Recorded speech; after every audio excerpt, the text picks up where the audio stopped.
silent mode or switch them off altogether.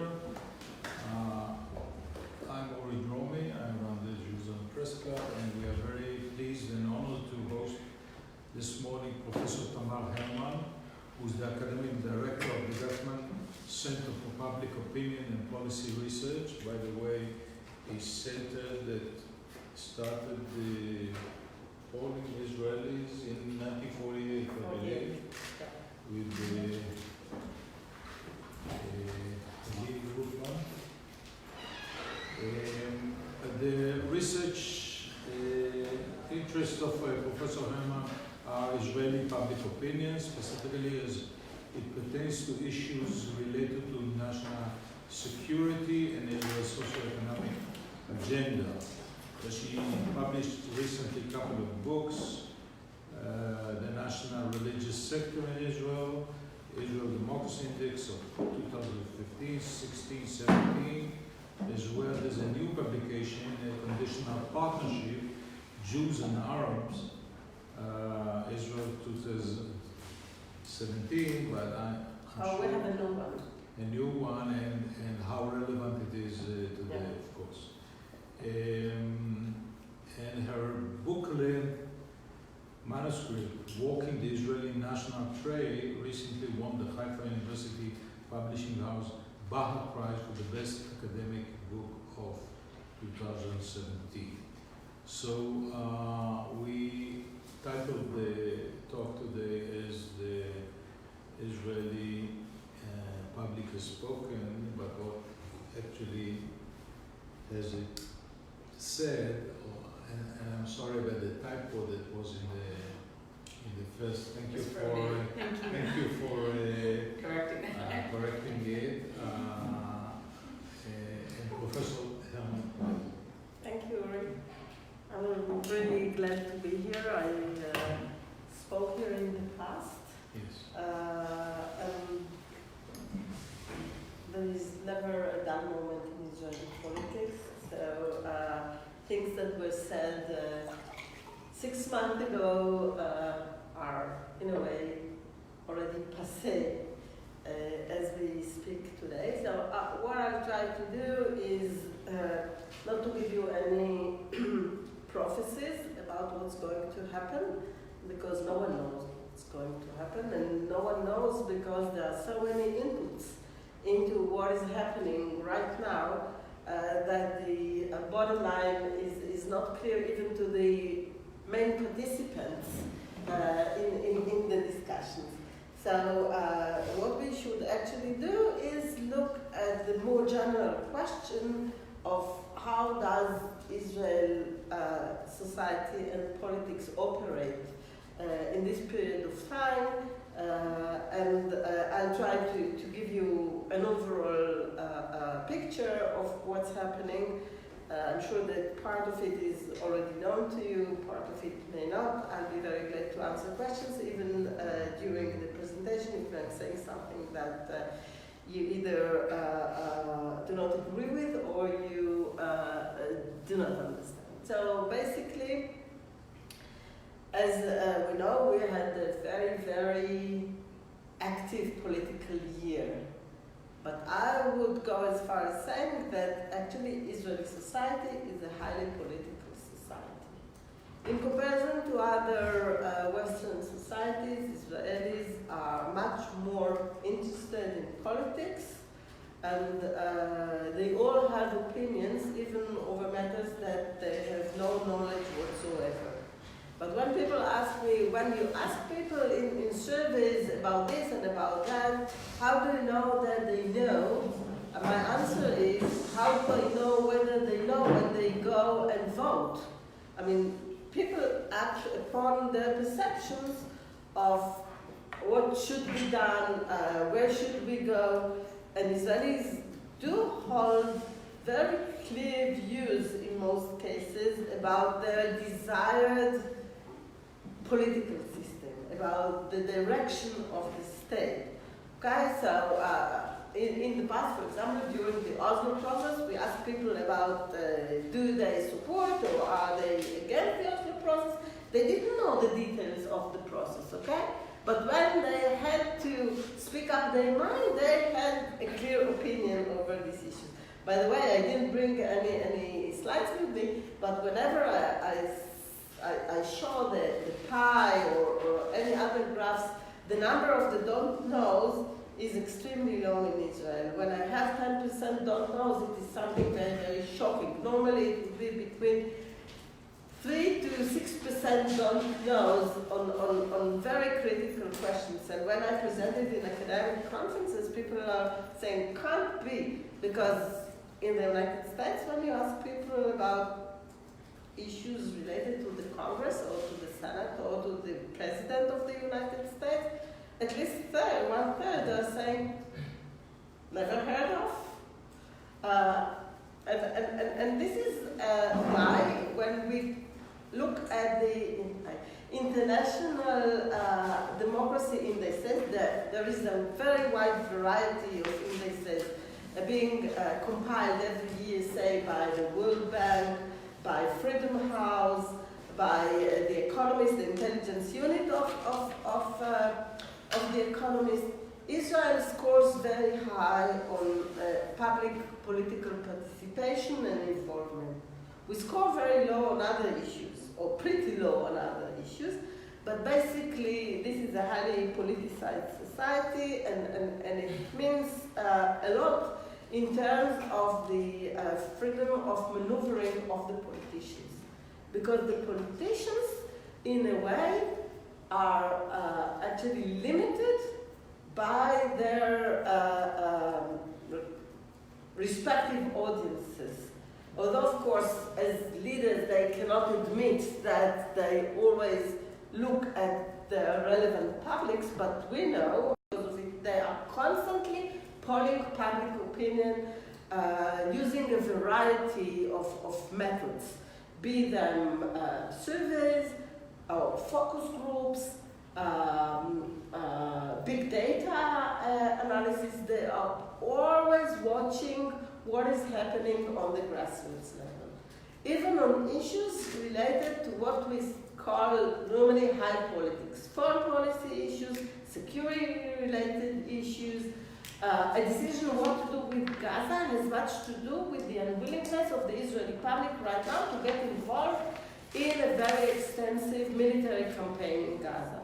Of course, the rationalization would never be, when the Prime Minister is talking, he will never say, my constituency will not support right now a military involvement, deep military involvement in Gaza, but he's checking it in advance. And I'll give you a very fine example of the way that it has impact on Israeli politics. Remember the issue of the demand that was put on the table that the Palestinians would recognize Israel as the state of the Jewish people?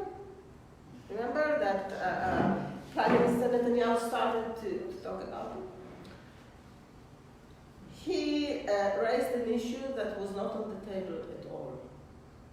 Okay? In fact, most Israelis thought that by signing the Oslo agreements, the Palestinians already recognized Israel as the state of the Jewish people. Okay?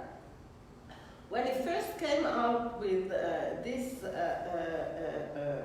demand, we asked ourselves, how could it be that that he raised an issue that no one spoke about? I mean, why did he do that?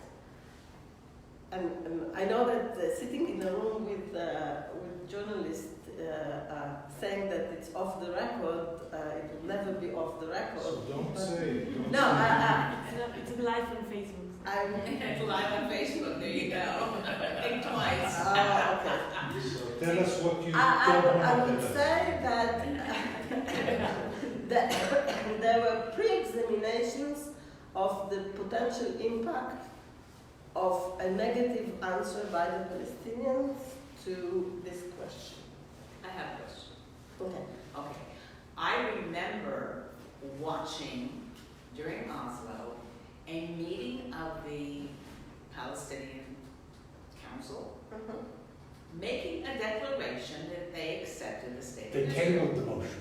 They tabled the motion? It was tabled, but it's never been, the charter's never been amended. Then I misunderstood, because I have always thought that they agreed, and I didn't understand why they went back to saying, But make we them are, agree. we But it was are, sorry. Yeah. Let's. But it was okay, impossible for the Palestinians to say yes to this demand, because by saying that, they actually desert their brothers within Israel. Okay, so the making of this demand was not just because they woke up in the morning and said, "Oh, it might be a good idea," but because they explored public opinion before they do it. So. We see very, very often in Israel that policy follows some deep currents within public opinion, and they take it very, very seriously. The same goes with the ultra-Orthodox parties. Many people are saying to me, well, they are quite dovish. If you pay them enough, then they will support any agreement that will be put on the table, and they remind us past experiences when the ultra-Orthodox parties supported. They never openly supported. There is some misconception about their views. However, their constituency is the most rightist segment of Israeli society, including Shas voters. Don't misunderstand the situation. Shas voters are very much to the right. Well, as long as Rabbi Ovadia Yosef was alive, this was kind of balanced by his own. It is very, it's more complicated than that. It's like on Facebook, relationship, complicated. It is complicated because he said something about the Sinai desert, that we can give it in return for a peace agreement. He never said a word about the West Bank. Okay, so people who would like them to be part of the perceived potential peace coalition are always saying, he said it about Sinai, we can think about the West Bank as well. The answer is no. No, it is not applicable, and Shas voters hold very, very hawkish views on these issues, and they cannot be bought with money in order to transform the deep understanding or the deep anti-Arab sentiment that we see in every poll that we conduct. They are always very much to the right. Just to clarify, didn't he say it's better to give land and save lives, or did he specifically? Yes, he said it specifically about, when he was asked about Sinai. He didn't say something that is comprehensive about every piece of land. He was not ready to repeat it when he was asked to reiterate it. Paris put some pressure on him to do the same with the West Bank, and he strongly refused. But what he did say was, Correct, but that's like annexation. He might say that annexation, formal annexation, is not a good idea, but giving up on control over the West Bank is totally. Let's say that today we don't hear the kind of moderate or reconciling statements from their people today. Absolutely. So, what are the major gaps in Israeli society as of today? We ask every year in our democracy index, the 2018 is already in print. What are the strongest tensions within Israeli society? For example, in 2011, people pointed to the rich and poor because of what happened with the huge wave of the socio-economic protest, but this is not the case anymore. In the last couple of years, the major cleavage within Israeli society used to be the Jewish-Arab cleavage. And by the Israeli Arabs, even today, this is the strongest cleavage in Israeli society. However, this year, when we asked our Jewish respondents, we came back to the left-right cleavage as the main Really? cleavage. And this is a very interesting transformation, because in the last, and I'll explain in a minute why. Why did they say left and right?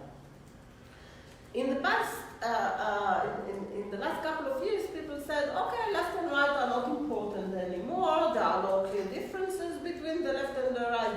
The right is much stronger than the left. By the way, this is absolutely correct when we ask people to put themselves on the continuum of left and right. And sometimes we do it with numbers like from 1 to 5 instead of putting labels, so people would not be like intimidated or would not like to be stigmatized.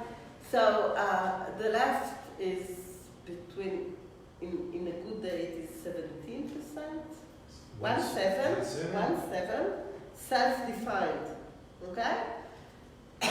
in bad days, about 12 to 13%. Center is about 35 to 40%, and the rest define themselves as being on the right, be it on the soft right, on a continuum from 1 to 5 to be 4, and 5, okay? So when we spoke in the past about two political blocks that are almost equal in size, this is not the case anymore. Okay, so actually what we are looking at now is not left-right, it is center and right. The left as a political camp with the leftist agenda was almost eliminated in the Israeli political system. So the center has become the left in a way, okay? Because the entire spectrum moved. Content-wise, it is much more complicated than it was in the past. Because in the past people said left and right mostly based on their perception of the Israeli-Palestinian conflict. Nowadays, left and right are two competing worldviews that are much more comprehensive. They include, in addition to the Israeli-Palestinian issue, which dropped in significance, I'll talk about it in a minute, significantly in recent years, it also reflects people's views about religion and state, about women's rights, LGBT rights, and many other issues that in other countries we see it, for example, in the United States, Democrats and Republicans. It is not focused anymore on the Israeli-Palestinian conflict. When we give people a list of issues and we ask them, what should be the main concern of the next government? If we give them 4 options, 5 options, or 6 options, the Israeli-Palestinian issues will always be at the bottom. People do not see it anymore as something that is resolvable, something that may change in the foreseeable future. It doesn't mean that they don't think it is important, but as they think that there is no way to make some strategic move forward, rationally so, if you don't think that it is resolvable, then you put it aside until it will become relevant again. As indeed, in the last 2 campaigns, the Israeli-Palestinian issue was almost non-existent. Except for one person. It One wasn't person. non-existent for the Prime Minister in his campaign. It was not an issue. They didn't speak about potential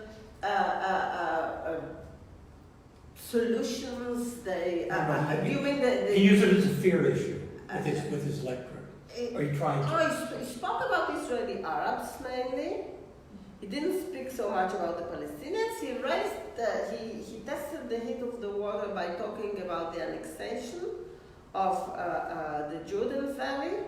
The Jerusalem, what? Jordan Valley. It was a couple of days before the elections. He gave a speech in which he said that if he will be elected, he will annex and Lieberman immediately said yes, a minute after he annexed the Sahara Desert. Like, come on, this is not realistic anymore. So what we see that is Israeli public and the Israeli political discourse is actually a domestic discourse. On top of that, there is a very wide consensus, besides those who define themselves as being on the left, these 12 to 17%, there is quite a wide agreement that Israel's international situation is at least good, if not very good. Because of all the visits that he goes to India and Russia and the United States and Europe. I mean, even people who do not like Netanyahu, who would like him to be replaced, when we ask them about his achievements, they point to his diplomatic achievements as his main achievements. Okay? So this is, I would say, a shift from, say, a decade ago, when people were highly concerned about Israel's situation in the international community. So people are not concerned about Israel's international status. People are not concerned about the economic issue. They think that the economy is fine. And when we try to ask them about the deficit in the budget, they can't see any relevance to their personal situation. Another center of the IDI conducted a survey, and people just, they had no answer to the questions presented to them because they don't feel any, or most people do not feel severe economic pressures. And what's more interesting, they have very high job security because of the very low unemployment in Israel.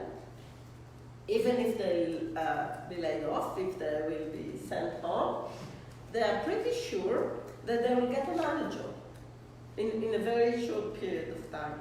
So the concerns that we see, for example, in the United States, the economic pressure is not very strong in Israel as of today. This explains, I mean, the fact that terror is down, the economy is pretty stable, unemployment is very low, it is 3% at the moment, and the international situation seems to be less dangerous than it used to be.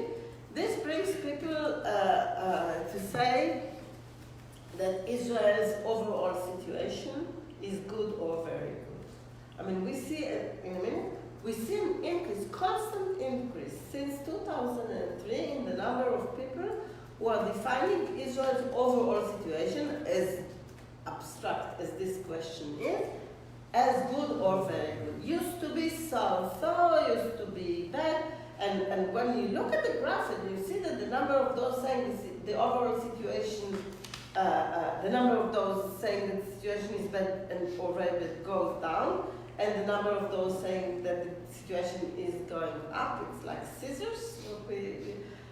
It's understandable why there are no very strong pressures being put by the public on the government to make strategic changes in either the economic policies, security policies, or international issues.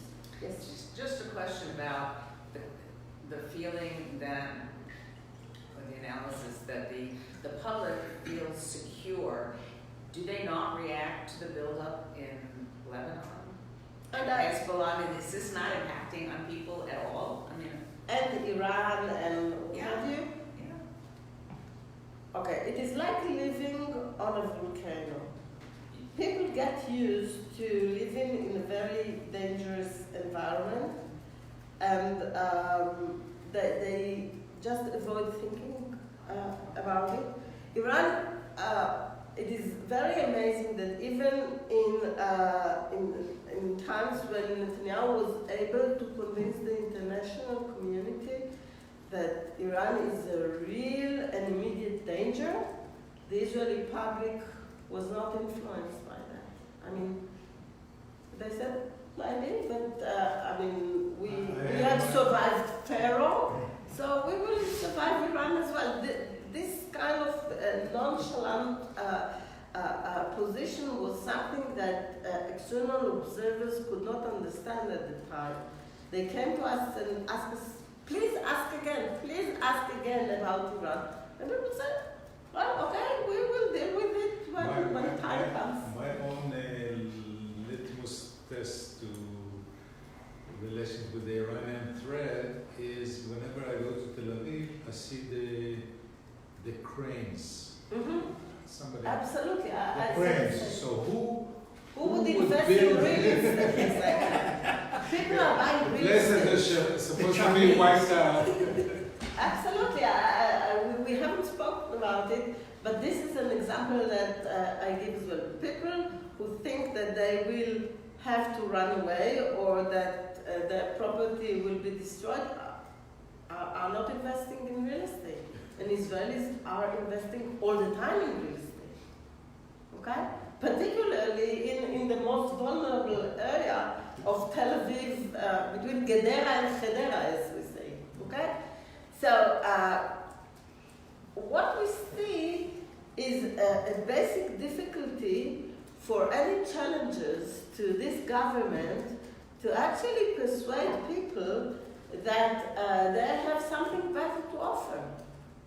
And indeed, we saw that the winning card was the card of corruption.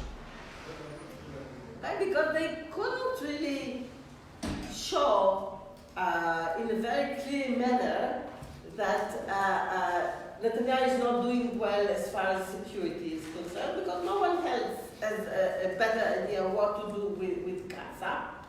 Okay? Economy is good. Okay? People go twice a year to all-included villages in Greece and in Spain and Disney World and Thailand and whatever. They can't afford housing in Tel Aviv, but I mean they rent. Young people. Have you tried to book a table in a restaurant in Tel Aviv recently? I mean, 2 weeks in advance is not enough to having a table on Friday evening in any of the reasonably eatable restaurants in Tel Aviv. Indeed, people are spending money on entertainment, on food, instead of investing in housing, because they don't want to live outside of the city and they cannot afford housing in the city, so they live like carpe diem. But people are basically satisfied. So we had over 50% saying that the situation in Israel is good or very good. And we had over 30% saying so. So the number of those saying the situation is better or very bad is relatively small. When we asked about the personal situation, we had over 80% saying good or very good. Okay, and people do not make revolutions when 80% are saying, they do not even change the government if 80% feel that the personal situation is good. So Blue and White had a very, very difficult challenge, and they opted mainly for the corruption issue. Okay? So now corruption is also something that is culture related, because there is no objective definition of corruption. There are some legal definitions, but this doesn't reflect the deep or ethical. I mean, ethical is something that is so personal and so again community related. So corruption is something that is so difficult to measure.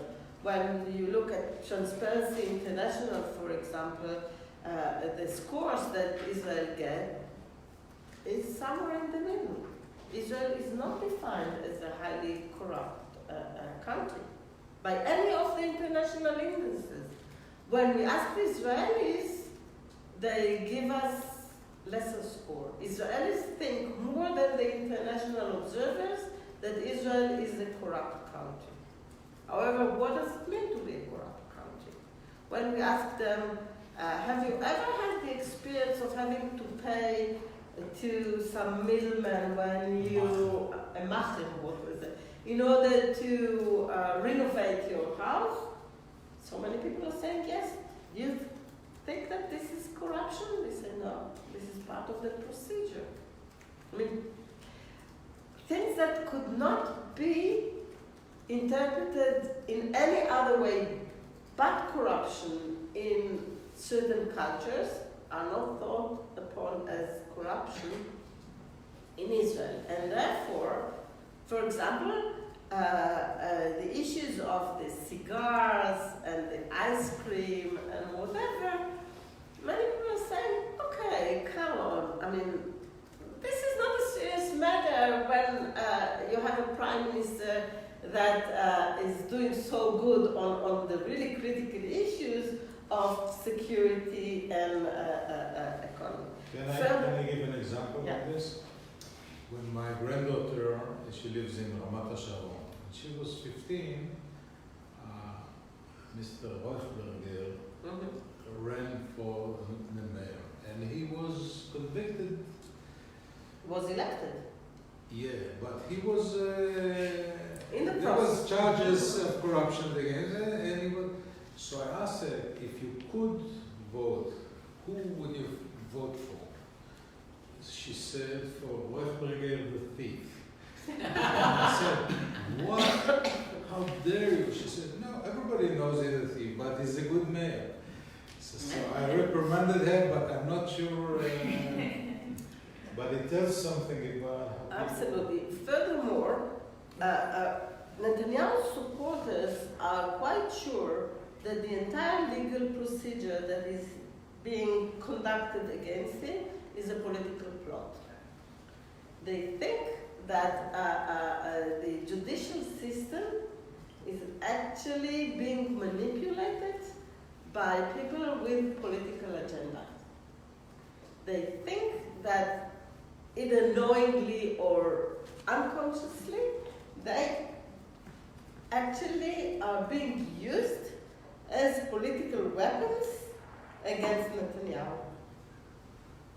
It might seem a bit strange to people who do have respect for the judicial system and for the court system and the legal system, but throughout the years, the legal system and the Supreme Court as well has not spoken with the public. It confined itself to the professional community. It did nothing in order to teach the public that what they are doing is actually a professional obligation and not political preferences. So what the people who do not have any personal connections or ideological convictions see is what they relate to as the old elites. And Netanyahu was very, very skilled in using this term and this concept in order to make himself look as the victim of all those old elites, Ashkenazi, secular, Tel Aviv kind of people, and of course the Supreme Court judges, because the Supreme Court is not representative demographically in any way. It does have some Orthodox And not people. selected Democrat, and not selected Democrats, yeah. Absolutely. So they said it is a self-selecting institution with people with a specific conception of the good, the collective good, which is not necessarily shared by wider circles within Israeli society. Isn't the folk tradition historically also with the executive and the Knesset? Because they always, if the court strikes down a law, it's immediately interpreted by the executive or by the legislature as a political decision rather than a constitutional decision. Absolutely. And as we don't have a constitution, We do, the basic laws are part of it. as we don't have a constitution, this is very important because, for example, in the United States, people are this way or another familiar with a set of values, the constitutional values that nowadays I'm not sure that things are not in the process of being changed, but there is something on which there is some universal understanding of the values that stands at the basis of the political system. We do not have it. Even the basic laws, certainly the laws that were enacted in the early 1990s when Barack was at the top of the Supreme Court, they are being perceived as reflecting something which is not universal, as a liberal interpretation of the common good which is not shared by large segments of Israeli society. But if you put on top of that the fact that the Supreme Court very often deals with issues connected with the occupation, taken together, it puts the Supreme Court in a very specific political, I would say, grouping, which people see as not above everything, but as one actor amongst many others. This is something that deteriorated in recent years, and of course, if you take along with that the fact that this hyphenated definition of being Jewish and democratic at the same time is something that no one came with a satisfying explanation. What does it really mean to be both democratic and Jewish when you have over 20% different national minority in Israel? And what take precedence, the democratic considerations or the Jewish considerations? When it was still very ambiguous, when it was written for the first time in these two basic laws that were enacted in the early 1990s, people did not deal with that so much because it was just in the air. It is not in the Declaration of Independence, it is not in any piece of legislation before the early 90s. So people said, yes, we are both democratic and Jewish, but people did not think about it as a term. Since the 1990s, people are giving different interpretation. What does it mean to be Jewish and democratic? Okay, why is Jewish first and democratic second? Shouldn't it be democratic and Jewish? And when the two worldviews clashes on concrete issues, which one take precedence? I mean, these issues are present everywhere. They are present everywhere. They are present when you deal with the very trivial issues of shops open in Tel Aviv, in Shabbat. It has to do with a variety of issues of what does it mean to be a citizen of a Jewish state who is not Jewish. I mean, what does it mean for the Israeli Arab? And the Israeli Arabs is the last item on my agenda for this Okay. talk, because they have made a very significant move this week by supporting guns. And we published a summary of the finding of the Jewish-Arab Relations report 2 days ago, and we found out a very, very interesting phenomenon. The Jewish-Arab relations should be understood simultaneously on 3 different levels.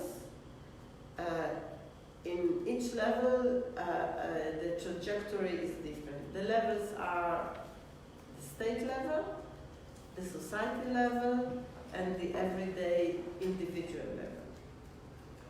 On the society level and the individual level, the trajectory is much more positive. On the state level, the situation is far from being rosy. And it has to do with the national law that was enacted last year and so on and so forth. So what do we see on these 3 levels? Israeli Arabs want to be part of the Israeli society. Sometimes it is not reflected in declarations made by the leaders. But the average Arab Israeli citizens would like to have equal opportunities, to become part of the Israeli society, to have good job, to have good health system, to have good education system, and they are not that much worried about what's happening in the West Bank. They would like to be embraced by the majority group. They feel offended by the fact that, for example, when they compete over an open position, their chances of getting it are lesser in many cases. 76% of them said, yes, if we have equal qualifications, we will not get it if there is a Jewish candidate.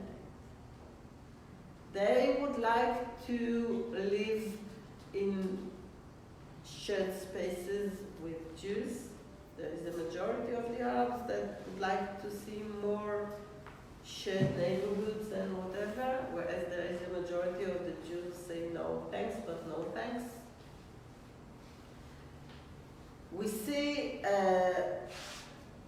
that the Arabs perceive the relations between themselves and the Jews as better than the Jews perceive these relations.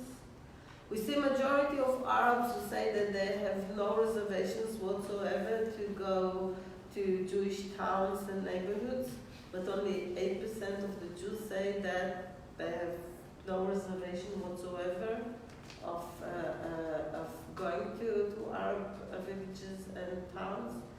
So we see a minority group that is actually willing and trying to integrate in Israeli society.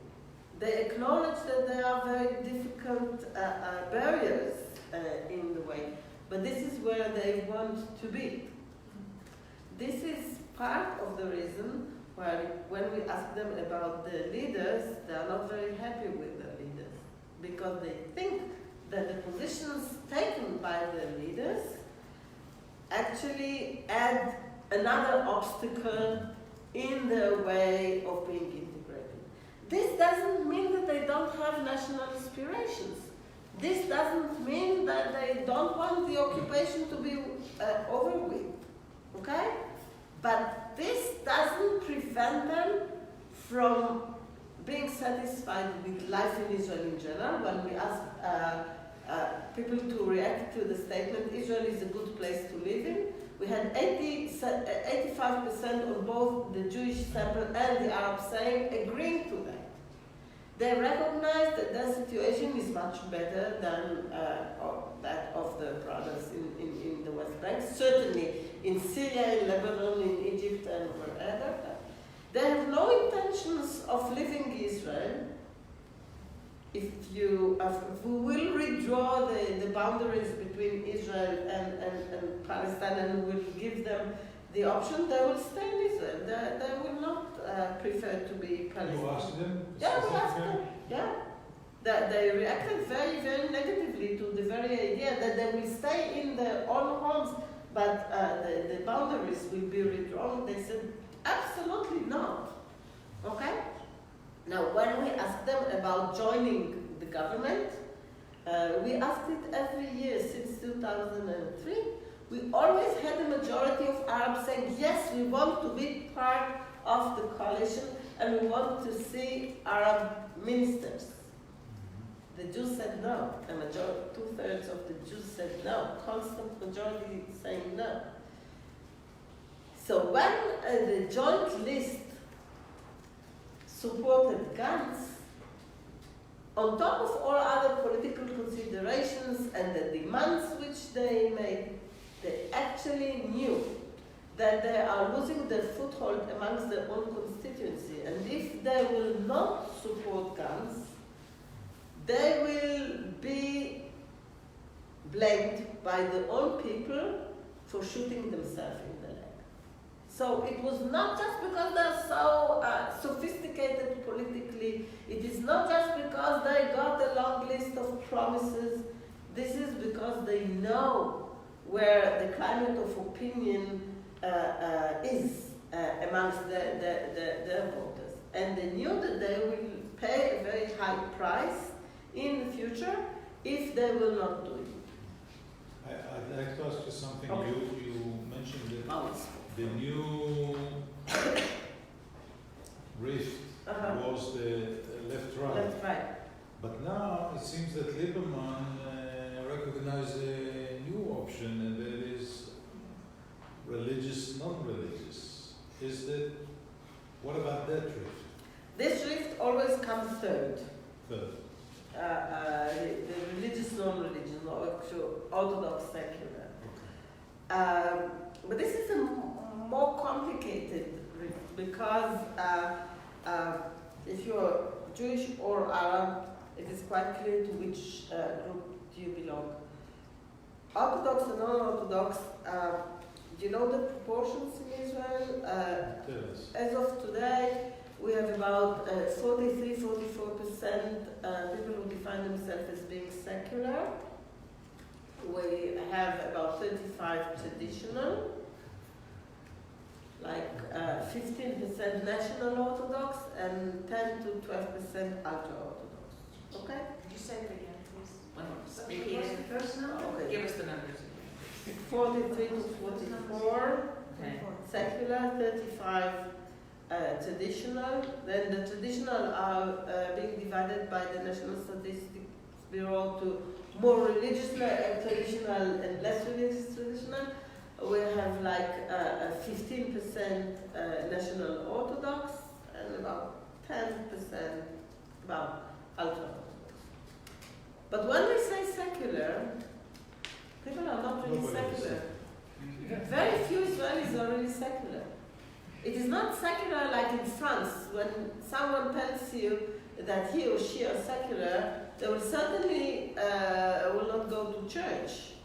Okay? They have another Weltschauung.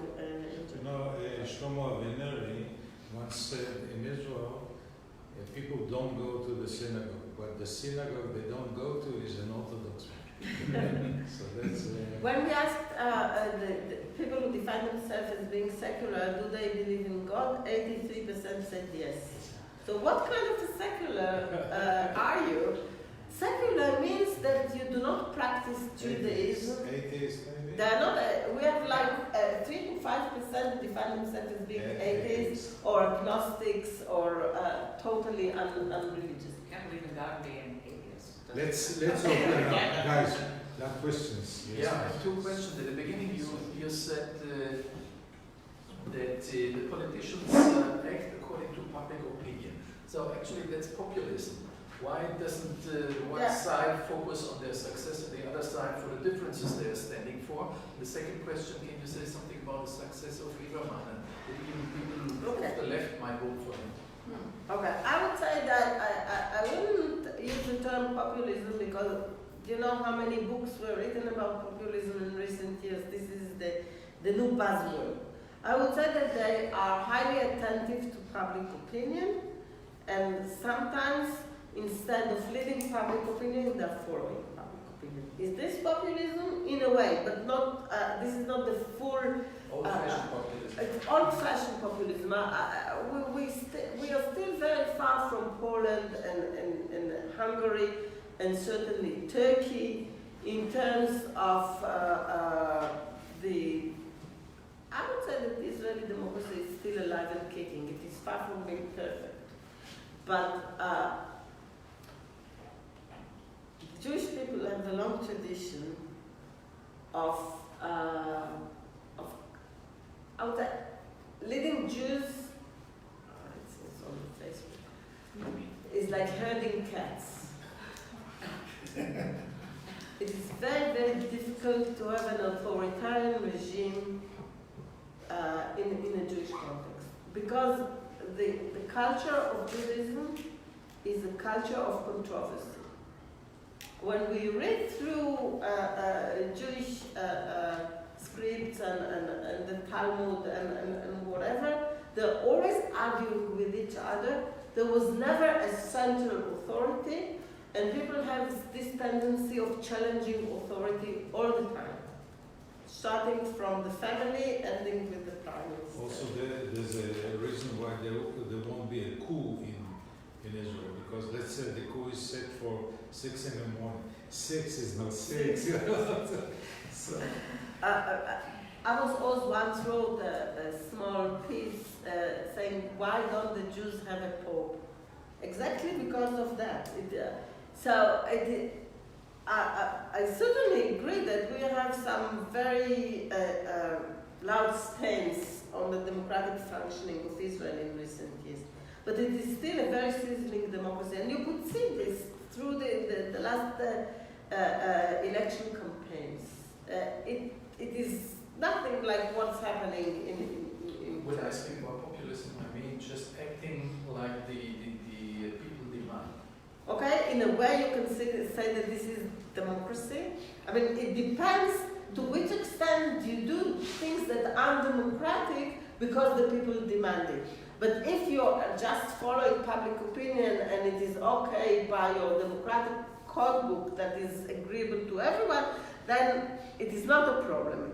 Now this is what people are now challenging Netanyahu. They are saying actually what you are following is public sentiments that are clearly undemocratic, and we can clearly see some very bad examples of such and both convincing public opinion and then as if following public opinion. Okay, they will always put it as we actually listen to the public, but actually they incite the public in order to have this public sentiment, which later on you say that you are following. You have another question? Lieberman, we still don't know whether it's a one-off success or whether he was able to reinvent himself. Certainly, the extra couple of seats which he got were not of his traditional constituency. Most of them were young Israeli born with no Russian background, and they were tempted both by his ultra-Orthodox rhetoric, but also because of his leader figure. Some people are looking at him as the only person who can really challenge Netanyahu leadership. People are not sure about Gantz. Gantz haven't at least right now, we really don't know what are his leadership capabilities. He seems to be a bit hesitant. We don't know how good. We don't even know his political positions. No.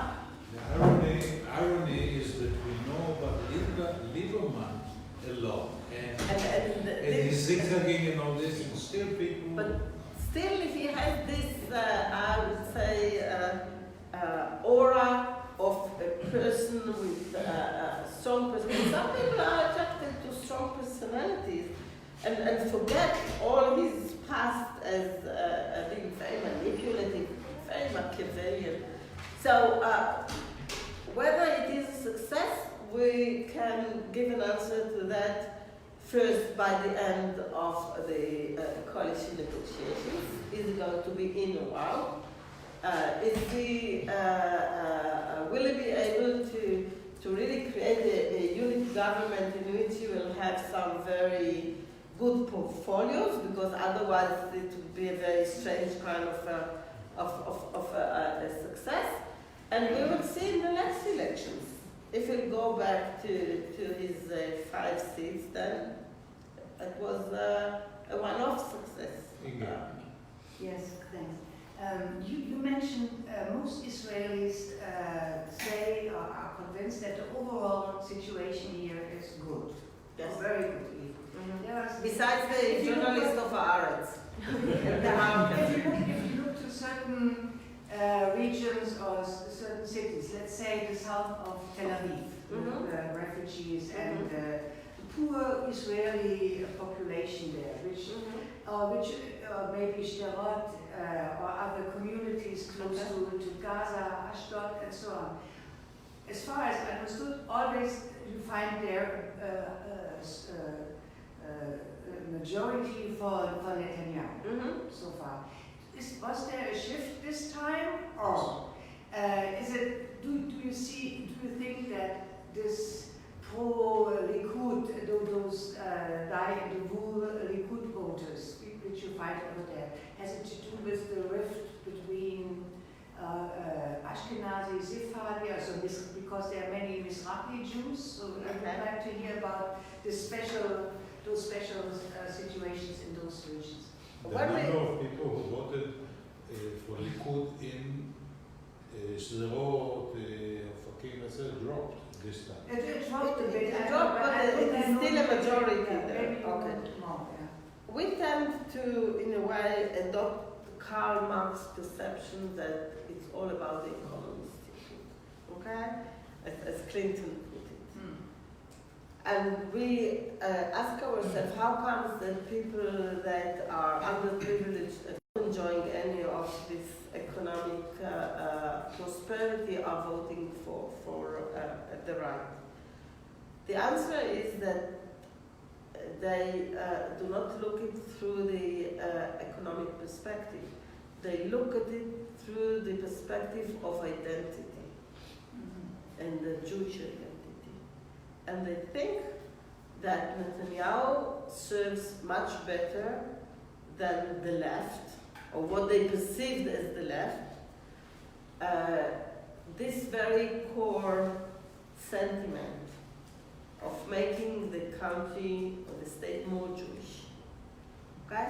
So he succeeded much in making them believe that the left doesn't care for their particular identity, that the universalist views of the left actually strip them of their Jewish identity. So it's like in a clan, they feel in Likud and with Netanyahu as a family, and you do not turn your back on your family member.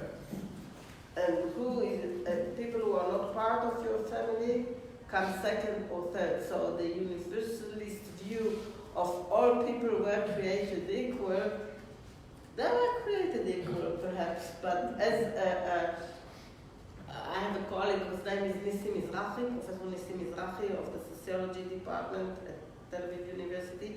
He always tells this story that he interviewed a lady in one of the more disadvantaged neighborhoods of Jerusalem, and they spoke about human rights, about the need to give respect to everyone.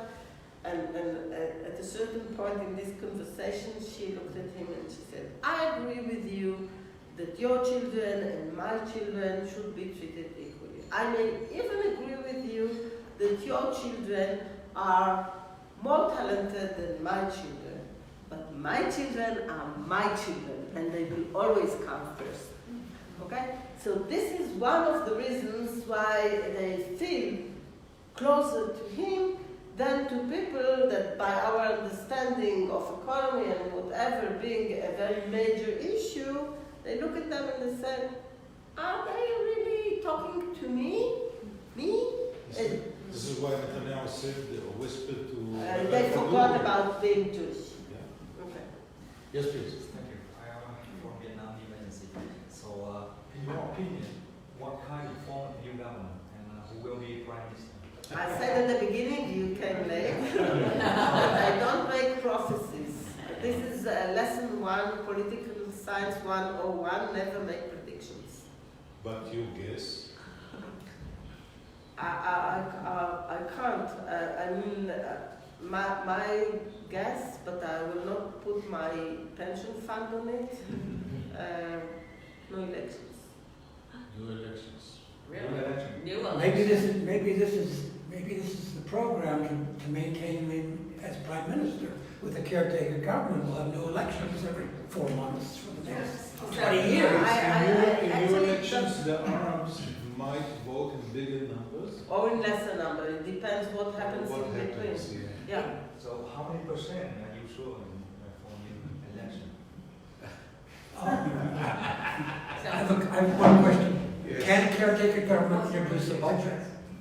Say it again. Can a caretaker government pass a budget? Oh, I don't think so. I don't think so, yeah. I don't think so. But I think that in such a case, I'm not an expert on the legal aspect to it. They will just continue with the same budget. And actually having no Automatic budget... budget. They call Yes, it automatic budget. automatic Yeah, budget. yeah. Not having a budget and not having a government, from the economic point of view, you may come out with more money at the end of the year because you don't have any projects and you cannot... wasting money. Yes, So I'm very interested in whether or not, I mean, I can't see a third election accomplishing anything. Is there any way that either the President or the Supreme Court could realign the requirements for the next election for a higher threshold for parties to reduce it? Change anything? It needs for a piece of legislation, and no legislation can Really? be It made. can only come from the Knesset. Yes, please. Just a question about corruption. How do Israelis define corruption? Since when I talk to people, they always mention the cigars, and it's not And the important, pistachio ice cream. yeah. But then when most people, where I come from, most people will say that it's more serious with he trying to influence media. But is that also considered corruption here, or is it only cash money in suitcase? For people who understand the different charges against Netanyahu, certainly the influence of the media, and if we'll find something about the submarines, then this would be, a shocking development. But when it comes... I don't make predictions, but he's always talking about hamgashiyot. Do you know what hamgashiyot is? It's the trays. It's the trays that of you... cheap food, fast food. Okay? When you buy McDonald's and you have, or you buy shakshuka, so he managed to reduce it to issues that people are saying, okay, so he got some food and he got some cigars and he got some champagne and maybe his wife got a piece of jewelry. But does this mean that the man is corrupt? Not sure, because there is a column in Haaretz Weekend magazine which deals with ethical issues. Okay? Do you read it? And this week's question was about a physician and she asked whether it's okay to get gifts from her patients. I mean, it's the New Year Eve almost, and people would like to express their gratitude. And there is a question there. Is a bunch of flour a gift? Does this amount to corruption? So things are so blurred, particularly in the Middle East, with the bakshish culture, that you always give bakshish to everyone. I mean, as part of good manners. And Also, people don't understand, I think, fully understand the complications and the implications of what happened. of Yeah, absolutely. case 4000, you know. It's not so simple to comprehend. conceptualize what happened. So I spoke with the... But as I said, the Israelis think more than external observers that the situation is of massive corruption. However, they do not really understand where the really serious corruption is. Because it's a very, very complicated matter to understand what happened. So we say, mea culpa, we are corrupt, but really? Do you really understand what I think on the municipal level, people understand more because it's more related to the Holy Land. Taking cash for a permit. This kind. The big things are a bit. They're too big to see. So on this happy note, I would like to conclude. Thank you so much for brilliant.